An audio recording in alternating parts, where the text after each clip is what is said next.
Mayo nga adlaw na usab kaniyong tanan mahinigugma nga makaigsunan ng makahigalaan nga nagapadayon sa pamati nining atong lesson preview. Nini nga semana atong pagatun-an ang ikaunom nga bahin, ang uluhan symbolic acts. Nini nga pagtulunan atong ikalipay nga kamo nagapakig-uban. Apan sa dili pa taong padayon ako kamuhangyoon sa pagdukob ang kanako sa pagtuaw sa Ginoo alang sa pagampo. Amahan nga langit nun, niining taknaa nagatuaw kami kanimo. Nakinahanglan kami sa imong kaalam nga langit nun. Ilabi na pinagi sa imong balang espiritu sa among taliwala nga maghatag kanamo og kaalam nga among masabtan ang mga pagtulunan niining pagtuon sa maong leksyon niining nga semana. Hinaut mo to Dios nga ang imong mapadayon ng pag-ig-uban maghatag ka namo og dugang pang mga lamdag sa imong mga pulong. Amo kining gisalig ang tanan kang Hesus nga manluwas. Amen. Ang matag tawo nga nagatuon sa Biblia kinahanglan masayod kung unsa ang mga pagtulunan nga maghatag og insakto nga kahulugan. Tungod kay ang Biblia adunay daghan nga angayan natong masayran. Ilabi na kung maghisgot og symbols, parabolo, aron nga kini maghatag og dugang kasayuran kung kita magatuon sa pulong sa Dios. Ato ikalipay nga si Doc Glenn ato gihapong ikauban ini mga taknaa. Doc Glenn, daghang salamat sa imong gigahin nga panahon sa atong pagpakiguban sa makigalaan makigsuunan nining atong lesson preview. Sa akong gingon sunahan, ang matag magtutuon sa Biblia kinahanglan masayod nga ang balaang kasulatan daghan og mga symbols nga angayan nato masayran Dok aron nga kita dili malingla sa mga angayan natong mabalaan sa balaang kasulatan. Og kini nga mga simbolo doon na kini angayan nga sayra nato aron ato masabtan kung unsa gyud ang katuyuan sa Dios ngano iya kini nga gigamit nga mga pagtulunan alang kanato. Og ang balaang kasulatan lamang maoy magaabli kanato sa pagsabot ni ining mga butanga. Kay niini lamang nga kamatuoran magagawas ang katin-awan sa buot ipasabot sa Dios sa iyang katuyuan alang sa atong kinabuhi. Ug ngani ang atong mapadayon sa pagtuon sa libro ni Jeremias. Puno kini sa mga simbolo nga ang tao angayan magiyahan sa insakto nga kahulugan niini. So ato karon nga tun-an ang mga simbolo nga atong makuha nining atong semana nga pagtuon. Apan sa dili pa ta moadto sa unahan sa pag-abli sa atong hunahuna, atong basahon ang Roma kapitulo 9 bersikulo 21 nga nagkanayon.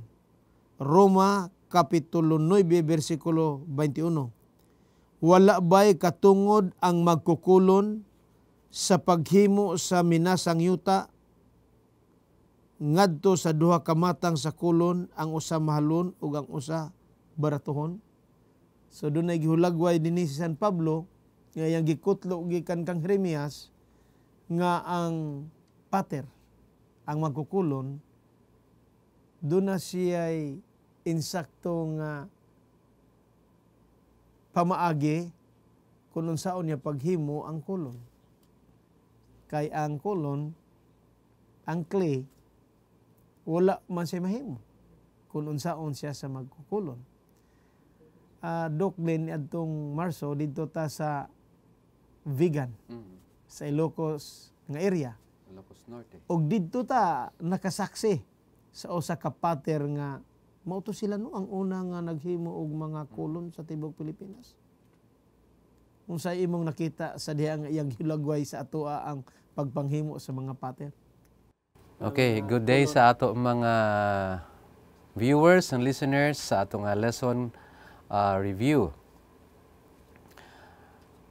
The lesson review tells us that symbols are things that represent concepts and ideas other than themselves. So, Pastor Sam, if we say about a concept, it's something that exists in your mind. So, when you talk about that potter na nakita nato sa Vegan, he has already a concept. What will he do with that lump of clay in front of the potter's wheel? He has already a concept kung unsaon niya to. And when we say ideas, that concept that becomes the shape of the clay, The reality is actually an idea of the potter. So the concept and the idea go together. Bisan kita wa ta kibalog unsa to niya no. Nindot primero nga porma ani unya sa diha nga sige na siya gihimo-himo iya na pug himo og lain nga style mao na nga nakahunahuna ko nga kadtong atong nakita usa ka hinungdanon nga from clay lang na. Yeah. Unya Simple clay. iya dayon nga giporma sa iyang konsepto sa iyang hunahuna. Nahimo na nga pat. Unya iya na po itong iya mala itong karaw-karaw, ilang giana-ana, dayon hangtod nga, nausad-asad. Muna nga sa atong teksto nag-ingon nga, ang pater, pwede siya makahimo og maayo, og dili pod maayo. Duklin para nga ato magihan atong hunahuna, sa diha nga tima na ta dito og tan-aw ni atong iyang gihimo, di ba nagkaubang ta dito sa unahan nga doon ito'y daghan ng mga tinambak? Ako nakita dito ang uban, may mga diferensya na. Ang uban nga buak na. Wala na gamit. Actually, if tanaw na itong kuwan sa potter, probably not all clay nga went through the potter's wheel could be used. Okay, I think may quality control man sila. Some of the clay has defects. Others siguro through the pagporma. Pagporma. Ang iban pagdala sa dito sa oven or in handling. O gatong pagbutang niya og tubig baka sa iyang pagmix. Yeah. So there are so many things to consider before the pot could be considered of commercial value sa mga mapalit ana sa product. Okay.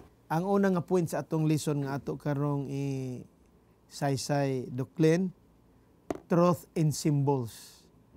Ang mga katinuran o kamatuoran diha sa simbolo. Sa atong giingon ganisonahan nga ang balaang kasulatan dunay daghan nga mga simbolo nagkalinlain lang sa nagkanlain nga mga panahon nga kini nagrepresentar og kamatuoran nga labaw pa sa ilang kaugalingon nga angayan nga mabalaan. Atong ihatod ang atong hunahuna nga ang record sa Genesis Kapitulo 4 mga bersikulo 3 nga to sa 7 Doklen aron nga dunatay angayan mabalaan sa ato nga mga kagalaan o makaigsuunan nga nagapamati. Unsay bot pasabot niini. Nagaingon din sa Genesis Kapitulo 4 mga bersikulo 3 paingon sa 7, usa ka adlaw ni ana naghalad si Cain ngadto sa Ginoo og mga abot sa iyang uma.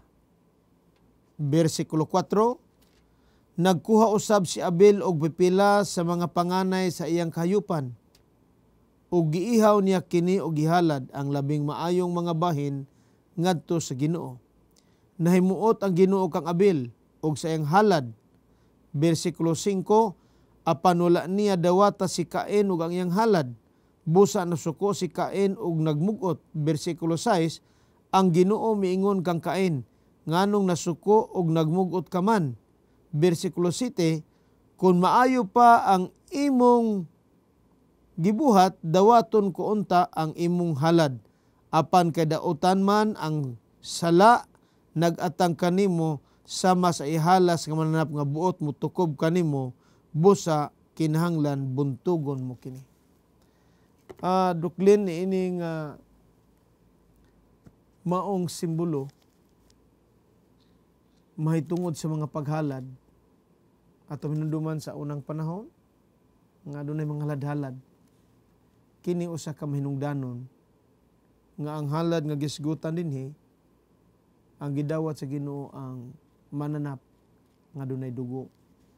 Mao nga wala makapahimuot kaniya si Cain tungod kay ang gihalad ni Cain mga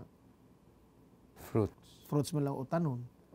Kaya ang gusto sa Ginoo nga pinaagi gyud sa dugo sa mananap nga kini dunay kahulugan nga nagsimboloon niya sa umalabot sa pag-ula ni Kristo sa iyang dugo dito sa Kalbaryo sa cross. Sa imong nga bahin? Okay, if we look here at the Clear Word Bible, verse 7 or verse 6, no? I read it in English. God said to Cain, "Why are you angry? And why is your face so distorted? If you had done what you had been told, wouldn't your offering have been accepted?" So in this verse, Cain knew, kay balo na si Cain kung unsa ang acceptable nga offering. He knew what was the offering accepted to God. Because our lesson tells us it's a symbol of salvation. But it says here, continue, but if you insist on doing things your way, you open the door for sin to control you. So with the situation that happened, Cain actually's disobedience opened the door for sin. So symbolically, the offering represented obedience. It could have a deeper meaning like salvation and Christ's future sacrifice. So that alone, from the beginning of the world, when sin became dominant, the Lord already taught men the right sacrifice. About the plan of salvation. About the plan of salvation. Gani, kung ato pang hunahunaon nga sometimes, dunay mga tao nga maninguha silang kaugalingon alang sa ilang pagbuhat nga maghatod sa ilang kaluwasan ngadto sa Ginoo. Mao na ang kang Cain ba? Naghimo lang siya giya. Thinking dawaton sa Ginoo. Pero ang plano sa Ginoo kung maghisgot tag kaluwasan, it is by God's grace. Dili na sa atong kaugalingon nga pangningkamot. Ayaw tag hunahuna nga kusog ka mutabang, mupakaon ka ni bisan kinsa, o unsay mga good deeds nga imong himuon nga makaingon tadok nga this is a good work alang sa akong kaluwasan.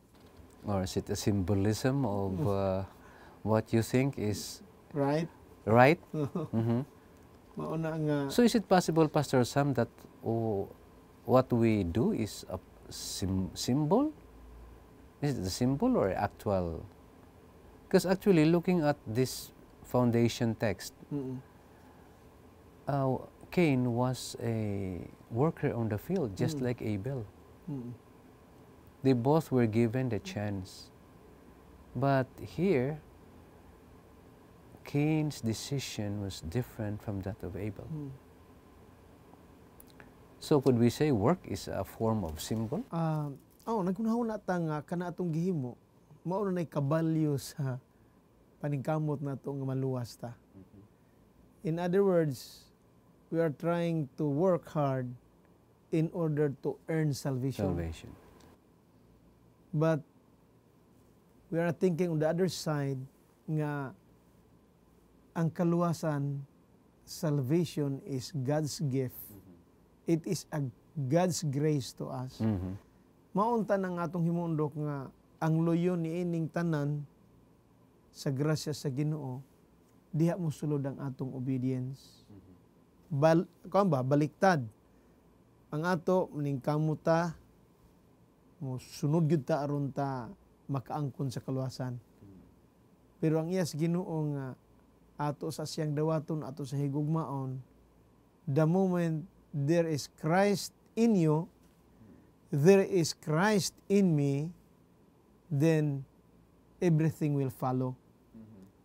Kay gusto man nato nga ipakita ang atong response nga gihimo sa Dios alang nga rin nato. Mauna nga niining duha ka sitwasyon ni Cain og ni Abel,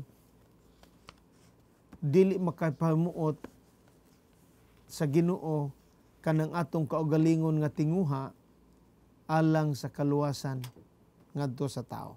Right. Mo adto ta sa lain nga symbolism dinhi sa Biblia nga mabasa doklen sa Números kapitulo 21 mga bersikulo 4 paingon sa 9, bersikulo 4. Mao kini nagahisgot may tungod sa bitin nga bronze. Gikan sa bukid sa Hor, misubay sila sa dalan padulong sa dagat sa Akaba aron dili sila makalata sa Idumea. Apan ang mga tao gikabsag pailob samtang nagpanaw sila. Bersikulo 5. Og nagbagulbul sila batok sa Dios ug ka Moses. Mingon sila, nganong gidala man ninyo kami gikan sa Ehipto nganhi niining kamingawan? Inyo ba kaming pakamatyon dinhi sa gutom ug sa uhaw? Gipul-an na kami niining pagkaon nga walay lami. Bersikulo 6. Unya ang Ginoo mipadala kanilag mga bitin nga malalala o gipamaak ang mga tao ug daghang mga tao sa Israel ang nangamatay. Bersikulo 7. Og ang katawhan nanuol ka Moses ug mingon, nakasala kami kay nagbagulbul man kami batok sa Ginoo ug kanimo. Pag-ampo sa Ginoo nga iyang wagtangon ang mga bitin. Busa nagampo si Moses alang sa mga tao. Bersikulo 9. Og giingnan sa Ginoo sa Moses, paghimog larawan sa bitin nga bronze og ibutang kini sa tumoy sa usa ka tukon, og ang hipaakag bitin dili umatay kun makatan-aw nini. 9. Busa nagbuhat si Moses og bitin nga bronze og gibutang kini niya sa tumoy sa usa ka tukon, og kun nang hipaakan og bitin mutan-aw sa bitin nga bronze dili siya mamatay. So doon na ni insakto doklin nga kahulugan unsay nagsimbolo diadtong bronze. Actually, our lesson tells us that the Israelites were supposed to look at the bronze serpent, which implied faith. So our lesson tells us here, by looking at the uplifted serpent, that means it is implied faith. Okay. So here we could see an animal, again an animal as a symbol of healing. It's also a symbol of faith. It is also a symbol of assurance that the Lord is with them. So it says here that although the Old Testament, the earthly sanctuary services was much more detailed, symbolic representation of the plan of salvation could be seen. So looking at the situation of the Israelites in the desert, There was no pharmacy, no doctor, No hospital. no hospital, Even clinic. and no clinic, no nothing. But here, the Lord gave them a symbol that by looking at the serpent, it is a look that implied faith. Dili ba kinidok usa ka makahuluganon usab nga kitang tanan nakabsan si maya sa Dios tungod sa atong pagpakasala? Nga kita sa atong pagpakasala nahok na ta dining atong mga binuhatan nga dili maayo o magadala kini og kamatayon. Sa istorya dinhi nga ang mga tawo nga mapaakan sa bitin mangangamatay sila. Ang Biblia nagasulti usab sa Roma nga ang bayad sa sala mao sad kamatayon. Kung ang usa ka tawo magapadayon sa pagbuhat og kadautan, magapadayon pagbuhat sukwahi sa Dios, ang resulta nini mao gayud ang bayad kamatayon. Apan gihulagway nga ang tawo nga mapakan kinahanglan mo tan-aw sila sa bitin nga bronze. Ang ato pod nga presente nga kahimtang kita nasayod nga sa atong pagkamakasala kinahanglan kita mulantaw sa cross nga diin to si Kristo nagpakamatay alang kanato aron kita mapasaylo sa atong mga sala. Mao na ang nakanindot nga ang plano sa Dios alang sa tao. Makarealisar kita nga ang Dios may recovery sa ato nga kahimtang. Naana na nato og mutan-aw taniya, naana nato kumuduol taniya, og ingnon nato God has a provision alang sa matag usa kanato. Okay, since the Bible tells us the look of faith, that was the only requirement. So, each Israelite has to have this recognition. They should recognize who is the source of healing. They should know who is in charge of their lives. So in a very simple way, the Lord reminded them, just look at the bronze serpent and that will give you life. So you mentioned about relationship with our Lord, because many times when you look at something that you don't recognize or you don't understand, you don't have faith. You'll not get well because you're looking at a different thing. But here, looking at the serpent, which symbolizes healing of and escape from death. Mao ni nakanindot sa Ginoo nga duna say mga agency, mga pamaagi sama kang Moses nga iyang gisugo pagpahimangno sa mga tao nga mga bagulbulan og wala na makapahimuot kaniya.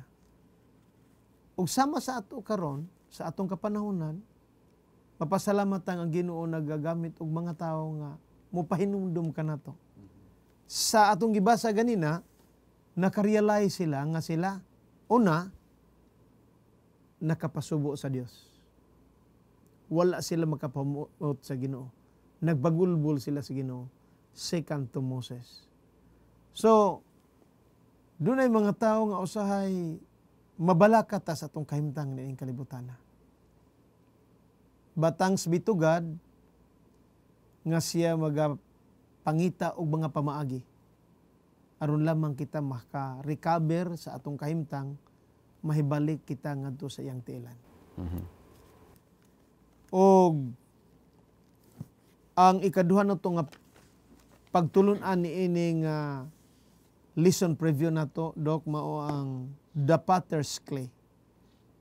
Ato natong gihatagan ginag introduction apan atong tukion ang Henesis Kapitulo 2. versikulo 7 nga nagkanayon, unya mikuha ang Ginoong Dios og yuta og nagbuhat siyag tawo gikan ini.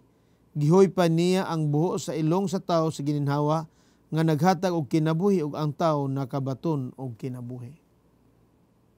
So niini nga maong teksto sa Genesis kapitulo 2 bersikulo 7 dok nagisugod ini nga ang Pater mao ang Dios.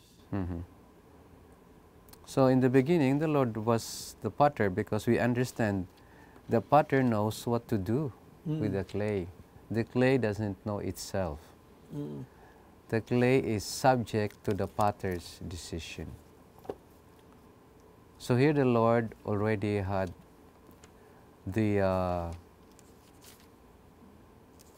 example to be followed, that He is the one who shapes our lives, the way He does it.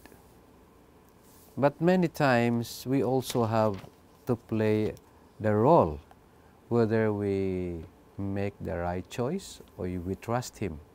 So what is important here is we trust the potter, that the potter will do his best to shape our lives into what is best for us. Mao. Og kining maong hulagwang gihatag kanato may tungod sa Dios.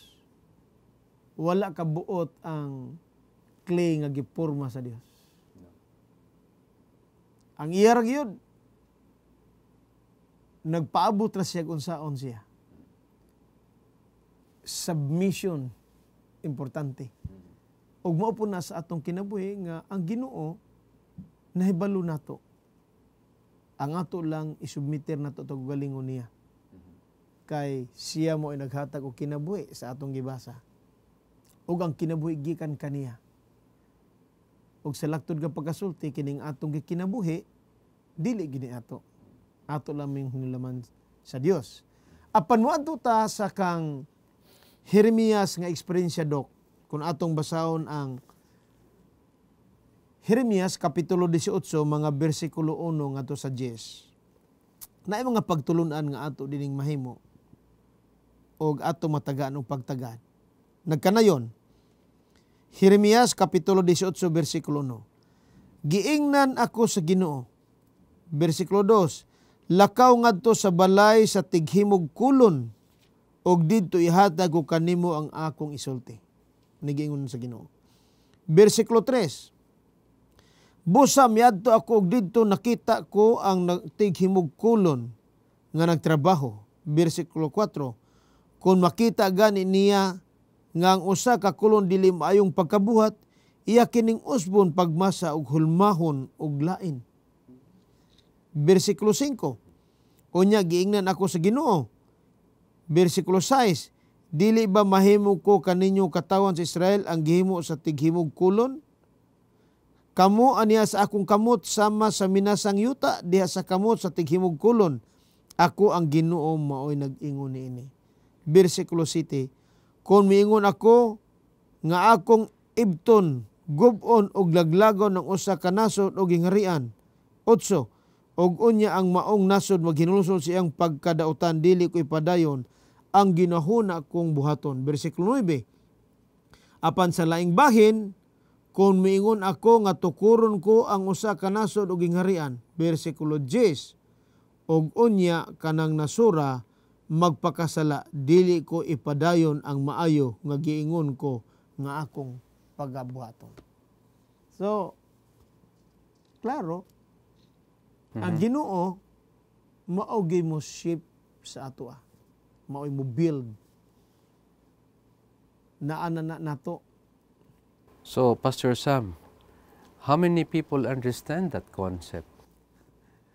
Muna'y dili kayo ko kasiguro kung unsa kadaga ng mga tao nga nakaamgo niini sa pagkamagkukulon sa Ginoo sa atong kinabuhi. Because it's the Lord who shapes our lives. But do you think the power of choice is involved here? What do you think? Because looking at the history of Israel, They were what? They were a stubborn and stiff-necked nation. Mao. So, well, anyway, that's already seen in the last part of our lesson. So, the question here is, the potter's, or I should say, there's no question that the potter's hand, he was given an image, a symbol of how God, the Lord, worked with human clay. So, the Lord shapes it. And we continue to study here that there is no hopeless. However hopeless the situation might seem, from Jeremiah's perspective, the symbolism of the potter and the clay showed him that ultimately, despite the wrong or even willfully wrong decisions that people make, the Lord is in control of the world. Dokli nagunahuna manggod ang uban nga sila lay bahala sa ilang gusto sa ilang kinabuhi. Untang giini mo nga we are given the choices in this life. Ug unsa atong pagapilion ining kalibutan na naran na to. Maayo o dili. Apan tigam ni nga kining atong mga binuhatan ining kalibutan na hatagan nato ninyang husay dito sa Dios. Mao na nga ang record sa Biblia kung imong atong padayunon, kung maadto ta sa libro ni Isaias, doon na say giingon dinhi. Isaias 29 bersikulo 16. Gibalitad nila ang mga butang. Mas importante ba di ay ang lapok kaysa magbubuhat og kulon? Makaingon ba ang binuhat sa iyang magbubuhat? Dili ikaw mooy nagbuhat kanako, wala kay igong panabot. So dili gid ta musukwahi sa gusto sa Dios tong kinabuhi. Sumala pa din ni Isaias nga ang mga tao mangod sa Israel ilang gibalitan. Imbes magpakiluoy sila sa ilang kahimtang ngadto sa Ginoo, nabalitad kay naghimo naman sila og mga dautan nga binuhatan. Naghimo sila og mga pamaagi nga makapahimog kaligot-got sa Ginoo. Muna nga kita, ato lagi itong himuon, ang angayan na ito himuon, subay sa lagda sa Diyos. Muna imong giung ganina kanako, pila ka sa magkatawhan na kasabot ni ini. Nga ang kulon, dili gud siya makasulti ngadto sa magkukulon nga mao ang Dios. Kay ang Dios mo ay nasayod sa angayan natong paghimuon. Di ba? Yeah. So here, there is ato na lesson, Isaiah has also a lamentation because the clay does not acknowledge the potter. Mm-hmm. And kaina na-mention mo about the clay arguing with its maker, which is impossible, because as the potter has the concept and the ideas, iya gina siya sundon. So Isaiah 64 says, God is the potter, and we are the clay, the work of His hands. So what you are and what I am is because of the work of the master potter. We are not our own. We are not our own. So again, I go back to the question, if people recognize this, our world could be the best place to live in. Tama yun. People will be brotherly to others. There will be no racial discrimination. There will be no war. There will be no sickness or hatred or murder, because each person acknowledges that he was created by God. Okay. Moadto ta sa sunod nato nga pagtulon-an Dok sa degeneration of a nation. Ato ganyang gisigutan nga doon natay free will. Doon natay mga choices sa kinabuhi. Alang nako, although gihatagan ta og free will sa Ginoo, pero dilibot pasabot nga kanang free will nga gihatag nato atong himuon sa paghimo sukwahi sa Dios. Alang nako, if you are given the choices sa Ginoo, atong pilion siya labaw sa tanan sa atong kinabuhi. Muna naka-importante. Kay niya, ang Jeremias Kapitulo 19, versikulo 4 nagkanayon, buhaton ko kini tungod kami biya ang katawhan kanako o gihugaw-hugawa nila kining dapita pinagi sa paghalad ngadto sa mga Dios nga wala ihilhi nila bisan gani sa ilang katigulangan o sa mga ari sa Juda. Gilukop nila sa dugo sa mga taong inosente kining dapita. O tanawara, ang Dios magahimo siya og paagi nga kita masayon. Mao na nga maabot sa ato ang mga kalamidad, mga kasakit, ug uban pang mga kalisdanan ug katalagman niining kinabuhi tungod kay ang tao wala makamatikod sa ilang angayan himuon sa Dios. Tugutan sa Ginoo kini mga butanga nga may tabo aron kita makarealisar nga dunay Dios nga may gahom, dunay Dios nga angayan unta manalipod ka nato. Pero gitugot na sa Ginoo. Apan ang uban sukwahi, instead nga makarealize ta sa Ginoo, mahimo hinuon nga maligot-got ta kaniya. Sa imong panglantaw Dok, angayan bagitang maligot-got kon moabot ni makasakitan sa atong kinabuhi. Well, if we look at science, the causes of illness and death are only two: genetics and the environment. We have no control over genetics, Yes. but we could control our environment. Labi nini atong panahon karon. Like what we are living right now. The Lord created a perfect environment according to Genesis. He called it very good or good, and it is fit for human habitation.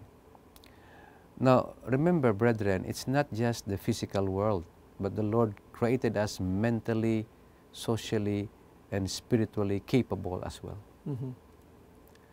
So, whether we stress the physical, the mental is involved. The spiritual is involved. The emotional, the social is involved. So, when our lesson tells us here that the nation of Israel degenerated, that means to say, throughout the years, it went down and down and down through repeated violations of God's word.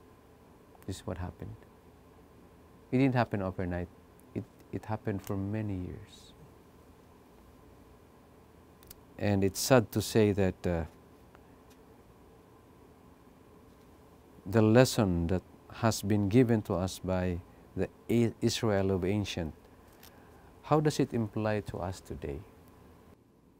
Kung atong tan-awon ang kinabuhi sa Israel, imbis nga adto mag-alagad sa Ginoo, nag-alagad sila sa mga Diyos-Diyos. Sa atong kapanahonan karon, dunay posibilidad Dok. Tungod sa kalisod sa ato nga panginabuhi, sa ekonomiya, may tungod sa salapi o sa uban pa, instead nga mo-focus ang ato nga pananaw sa atong Ginoo, that somehow the Lord will give us more blessings in material things, ato na nung supakon ang Ginoo. Okay, so does that mean that because of the environment, you will hold up people, you will kill them for their money, or rob them of their cell phones? Is that what you mean? kabahin gyud na siya siguro sa kalisod. Because here, Dok, before you go on, kung mamati ka sa gipanulti na diya sa television sa pagtanaw, kana mga gidakpan ba? Milo nga, nganong gihimo na nimo? Lisod akong pamilya mo nimo na. So, alang mo ba gikagyud ni ang remedy aron mahayahayang atong kahimtang nga magnulis ka, mangawat ka o masulbad ang imong problema? well, the Bible is a very good explanation for that. That means to say, since the nation degenerated, they lost trust in God. And God tells us, look at the birds, look at the animals, who feeds them? Look at the grass, the flowers, who makes them bloom? And God says, you are more than any bird or animal or flower if you trust in me. Na kay mabaton nga sobra pa diha nga blessing. Buti pa sa butok, kining tanan kung musalig lang ta, maabot ra ni. It will come to us. Ang problema lang kay musukwahi ta sa atong alagianan. Because man would like to control others. Oo. He likes to control the environment. He's not contented with his wealth. He wants the wealth of others. Mao. So, all sorts of these things happen in our world because man thinks he is Lord of everything. Muna nga ang atong nakita sa gisaysay ni Jeremias nga instead nga ang magbubuhat o inuto pagkasulti ang Dios maoy magkontrolar unta sa atong kinabuhi alang sa kayuhan, gusto nato nga kita mo imo kontrolar sa magbubuhat. Wala na to maalimgati, wala na to masayre nga to follow God's direction sama sa iyang pag-shape sa maong paghimo sa kulon, ang Ginoo dunay ihatag nga kaayuhan. Mao na nga kung gusto ta magpahimo sa Ginoo sa iyang gusto sa atong kinabuhi, imong yung gina perfect nga paghimo. So unsa may tabo di anang mahimo na unya nga dili maayo. Ang sunod nato nga pagtulun-an dinhi giismas sa Dios ang iyang gihimo nga jarniya. Kung buasa tagpipila ka mga bersikulo sa Jeremias kapitulo 19 nag-ingon. Bersikulo 1. Onya gisugo ako sa Ginoo sa pagpalit og tadya o gisugo sa pagdalag mga pangulo sa katawhan og pipila ka gulang-gulang nga mga pari.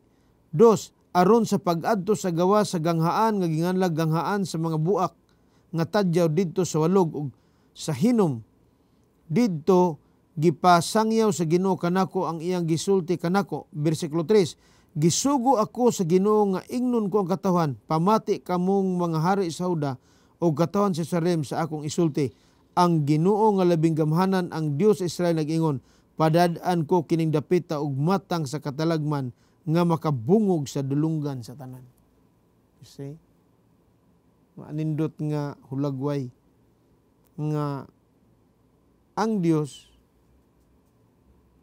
mahimo niya ta nga mabuak kung musukhay ta sa gusto sa Dios kay Okay. doon na siya ipahimo nga mga pamaagi. So, Pastor Sam, do you think that this verse symbolizes that the Lord gave up on Israel already? Wala man, pero iya lang gitugutan nga dunay mga butang nga makarealize sila. Pero you know what? This part of the lesson tells us, kung mabuak na ang jar, it's impossible to bring the pieces again. Diba? Have you Oo. naakay expensive nga china or plate sa imong balay? Oo. Nabuhian sa imong helper? Wala na. Patay. It's the end of it. Wala yan. You cannot bring it back. Wala na. Imbis nga imo nang mahimo nga mga maayong decorations sa imong puluyanan, wala na. Mao na nga si Jeremias gihatagan niya og insakto gyud nga panlantaw. Pero sa tawhanon nato, it's hard nga mahibalik na ang clay sa iyang insakto nga gihimo. Pero in spiritual sense, bisan pa og nabuak na ta sa atubangan sa Ginoo sa atong mga binuhatan, nahilayo ta kaniya sa ato nga mga pamaagi nga dili maayo. But still God is trying to bring us back to Him. Okay, or should we say another thing? In our spiritual life, let us not wait for our vessel or our pot to be broken in several pieces. It's like high blood pressure. High blood pressure is the number one cause of stroke and heart attack. So what will you do? Control your blood pressure. So dili ka na ma-heart attack or ma-stroke. Kung mag-amping ka. Kung mag-amping ka. I think the situation is similar to this. Almost the same. Do not wait for the jar to be smashed. Because actually, the smashing of the jar represents a hopeless situation. A situation beyond control. Wala na. So, in our lives, in our churches, in our everyday dealing, it says here, by showing the people that the clay pot was smashed, it renders it useless. Between the act itself and the words that followed, it's hard to imagine how the people could not have understood the warning. Of course, understanding the warning and acting on it are two different things entirely. So many times, the Lord tells us, we listen, but we do not act. There is no practical application. Ang pot cannot repair himself. Pero ang Ginoo, sa akong giingon sa unahan, mao ni maka-repair kay doon na siya remedy sa atong mga defects sa atong kinabuhi. Himuon na to kanunay nga ang mga defekto niining atong pagkamao maadto lang kita sa atong pater nga mao si Ginoong Hesus. Human eye, posible moingon ang uban, wala na kay pulos atubangan sa Ginoo. Kanang imong kinabuhi dunot na sa tubangan sa Ginoo. Kanang imong pagkinabuhi wala na lay pulos atubangan sa Ginoo. Pero mahinugugman ako ang makigsunan o makigalaan. Kung kana nga mga pangunahuna nga wala na tay pulos atubangan sa Ginoo, ayaw pagkabsa ang imong paglaom. Kay ang Dios doon na sa mga pamaagi alang kanato. Kung lamang ikaw ug ako musunod sa iyang kabubuton. Kay ang Ginoo ra gayud ang makarepair kung kita lamang mo submit sa atong kaugalingon. Tinuod na.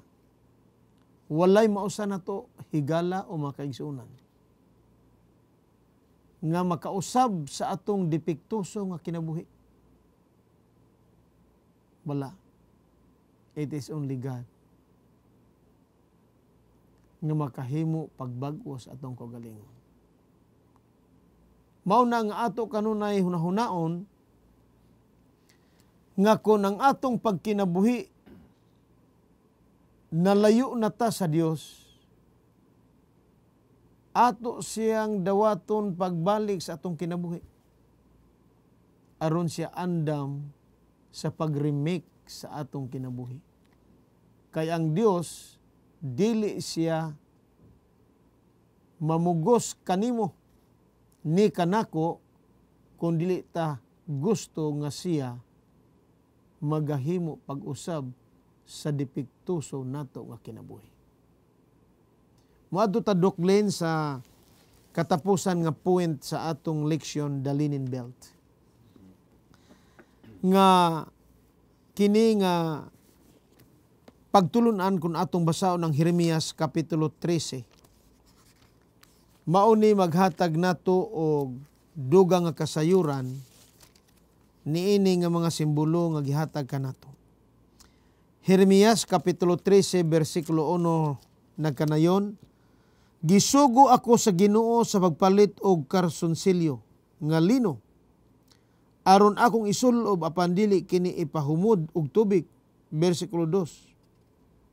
Busa mipalit ako karsonsilyo o gisulob ko kini. Bersikulo 3, unya misulti kanako pag-usab ang Ginoo. Lakaw ngadto sa suba sa Euphrates og hubua kanang karsonsilyo og tagui didto sa lungag sa bato. 5. Busa miadto ako sa suba sa Euphrates og gitaguan nako didto ang karsonsilyo sumala sa gisugo sa Ginoo kanako. Human sa daghang mga adlaw, gipabalik ako sa Ginoo sa suba sa Euphrates aron pagkuha sa karsonsilyo.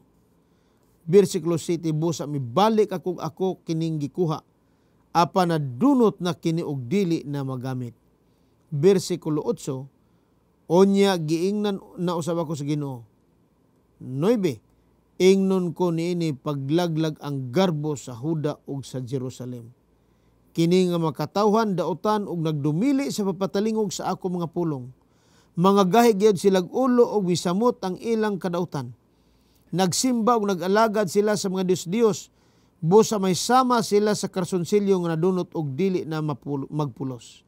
11, sama nga ang karsonsilyo mukupot sa hawak, gihimo ko nga ang tanang katon sa Israel ug sa Huda mukupot kanako pag-ayo. Ang tuyo ko mao nga sila mahimong akong katawan og magdaig og mapasidungog kanako apan nagdumili sila sa pagtuman sa ako mga sugo. Unsa nga pagtulon ang duglin? Okay, this is similar also to the pot smashed, which is beyond repair. So, like this linen cloth, once nga madunot na siya, kung sa ilunggo pa, anhon mo pa na siya. Wala pulos. Wala na. Couldn't restore it back. Nadunot na siya eh. It's already been destroyed. So, looking at the lesson that we have here is almost the same. A linen cloth becomes useless once it's Rotten. So, the symbolism here is useless, but looking at our lesson, there's another lesson at the end. Like, it's a belt. A belt is used to what? To tighten, to fasten, so that we will not get lost. So probably I could say no nga bisan unsa ka dunot ang tela, bisan hugaw kaayo, laway na itsura niya, pero since it is closely attached to the wearer, I think there's still a chance for that useless piece of cloth to be used because it is a belt. It tightens. It is a form of security here. And I think another lesson here, it tells us that the belt or the linen could not be easily destroyed, could not be easily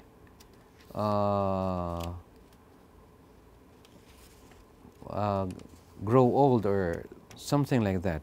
But this represents the long, according to our lesson, this represents the long distances that the Israel nation has traveled away from God.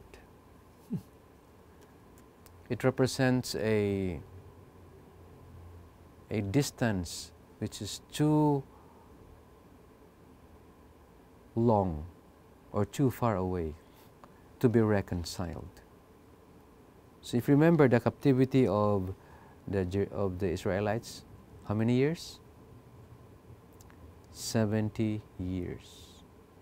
They were held in Judah for 70 years, according to Jeremiah. What's more, after returning from such a long trip, Jeremiah could understand the joy of returning after 70 years of captivity. So, very stressful is the situation, but again, our lesson tells us the man wearing the belt is God Himself.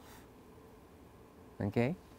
And furthermore, this shows, among other things, just how closely God tied Himself to His people.